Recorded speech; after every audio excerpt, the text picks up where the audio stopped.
दोस्तों सबसे पहले जय श्री राम और जय हिंद। आज हम देखने जा रहे हैं अर्नब गोस्वामी का वीडियो। तो वीडियो को लाइक करिए, शेयर करिए, कमेंट करिए, चैनल को ज़रूर सब्सक्राइब करिए। तो फिर आरंभ करते हैं दोस्तों। ये होने जा रहा है यूएस। अभी मजा आएगा ना भिड़ो। Assam Chief Minister Himanta Biswa Sharma has announced that there will be no 2-hour long Jummah break on Fridays for Muslim MLAs in Assam. This means that if you are a Muslim MLA in Assam, you will have to work for these 2 hours like all other MLAs from all other religions. That you cannot just take a quarter day special break anymore. The Muslim appeasement lobby is horrified. How did this happen? They're saying. I don't understand why they are horrified. Should all Muslim MPs get a 2-hour break every Friday when Parliament opens? What will happen to this country? Why just MLAs? Should the entire country's Muslim community be given a 2 to 3 hour break every Friday? Since Rahul Gandhi and OAC believe in Muslim appeasement, competitive Muslim appeasement, maybe they should also ask all private companies, from Infosys to HCL, even foreign venture capital funds, private equity companies, CIA, FICCI, all of them should announce a quarter day break for all Muslim employees every Friday. Play divide and rule. Divide Muslims from the rest of the Indian population by doing things like these. Our banks and even our stock exchanges tell Muslims to take a large part of the day off every Friday. 7 by treating Muslims specially and differently for their own reasons. As part of a divide and rule policy, some political parties are trying to do in India today, 87 years later. Today, a large part of Assam has become majority Muslim.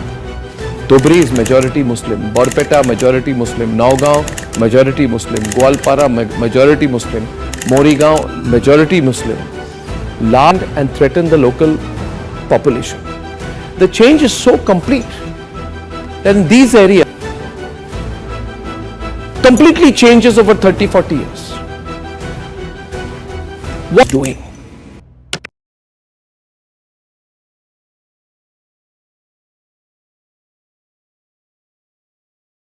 क्या बात है sir, क्या बात है sir, क्या बात है, ये बात है। अरे सर क्या बात है।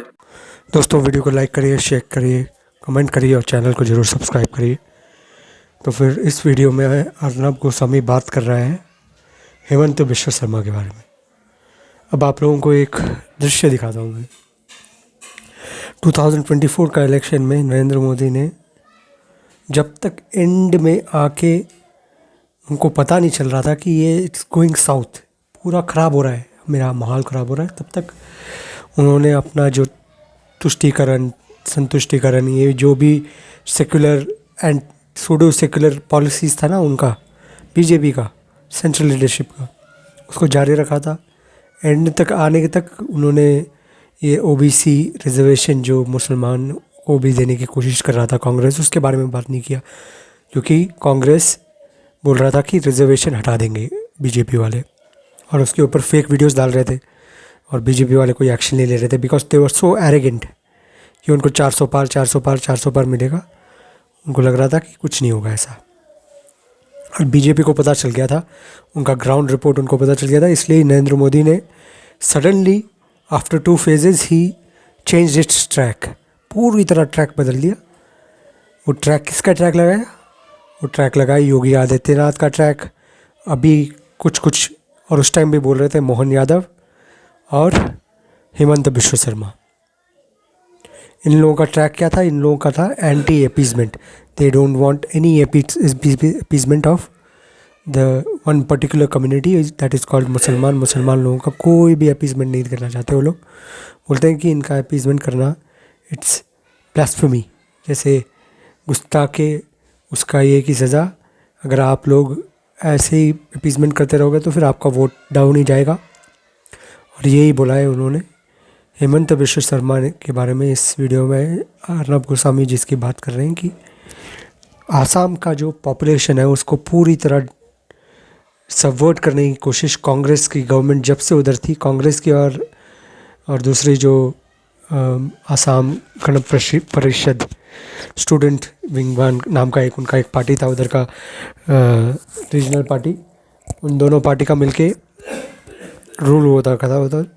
और अभी 10 साल हुआ है, अभी 10 साल हुआ है जिसमें BJP is in power and Hemant Biswa Sharma इस लास्ट 5 ईयर्स में थे। अभी इलेक्शन भी आने वाले हैं उधर। उनको पता है कि इधर जो भी डेमोग्राफिक चेंज करने की कोशिश कर रहे हैं वो उधर इस्लामिस्ट, आप लोगों को पता ही होगा, जमात इस्लामी और ऐसे ऐसे ऑर्गेनाइजेशन के जो इस्लामिस्ट हैं वही अपने लोगों को इधर भेज के बसाते हैं हमारे नॉर्थ ईस्ट में। हमारे नॉर्थ ईस्ट के जो नागालैंड है उधर भी पहुंच गए लोग, झारखंड में भी पहुंच चुके हैं।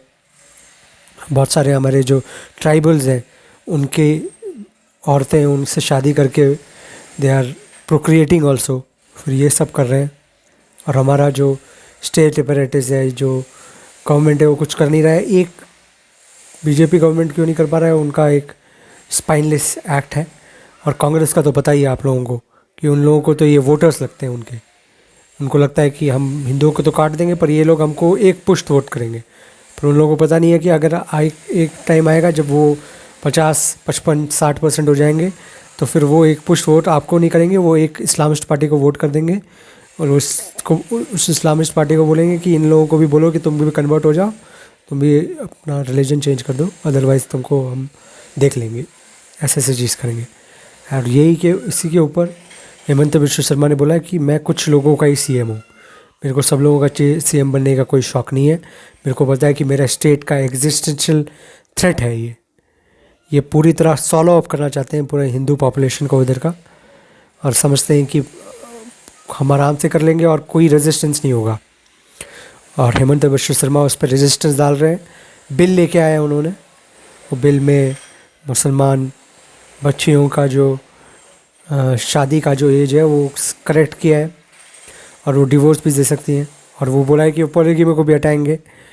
This is a step towards secular civil code, जो नरेंद्र मोदी ने बोला अगर उनको अपना जो एक पावर और एक रुतबा कायम करके रखना है तो उनको ये सेकुलर लॉ कोड लेके आना चाहिए और ये वक्फ कोड को भी का जो बोर्ड का जो बिल है उसको भी क्लियर करना चाहिए जल्दी से जल्दी। जो सप्ताह आएगा हमारा लोकसभा का उस टाइम में बहुत काम करना है उनको। ये प्लेसेस ऑफ वर्शिप एक्ट को भी हटा देना चाहिए। तो फिर ऐसे काम करेंगे तो फिर इनका जो वोटर बेस है they are going to be enthused.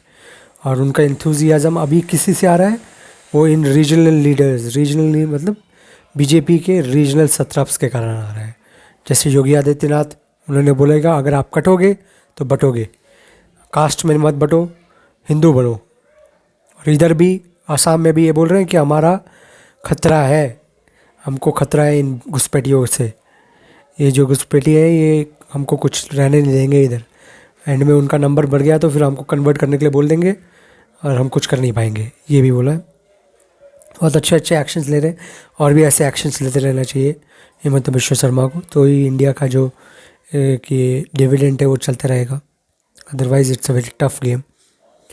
और क्या होता है देखते हैं दोस्तों, क्योंकि ये जो एक्शन है ये एक्शन बहुत लॉन्ग ओवरड्यू था। Hemant Biswa Sharma should keep on acting like that, he shouldn't back track नहीं करना चाहिए और ये बैक ट्रैक करते भी नहीं है। He is unlike all the BJP leaders. आप लोगों को देखा होगा मोहन यादव है के छत्तीसगढ़ के सीएम है, वो भी जो मिशनरीज़ हैं उनके अगेंस्ट एक्शन ले रहे हैं उधर। और मैंने न्यूज़ में भी पढ़ा था कि जो कांग्रेस के जो लीडर्स हैं उनके एआईसीसी के जो लीडर्स हैं उनके डेलीगेशन गया था, एक क्रिश्चियन डेलीगेशन। वो बोल रहे थे कि छत्तीसगढ़ में हमको काम करने नहीं दे रहे, हमको कन्वर्ट कराने नहीं दे रहे।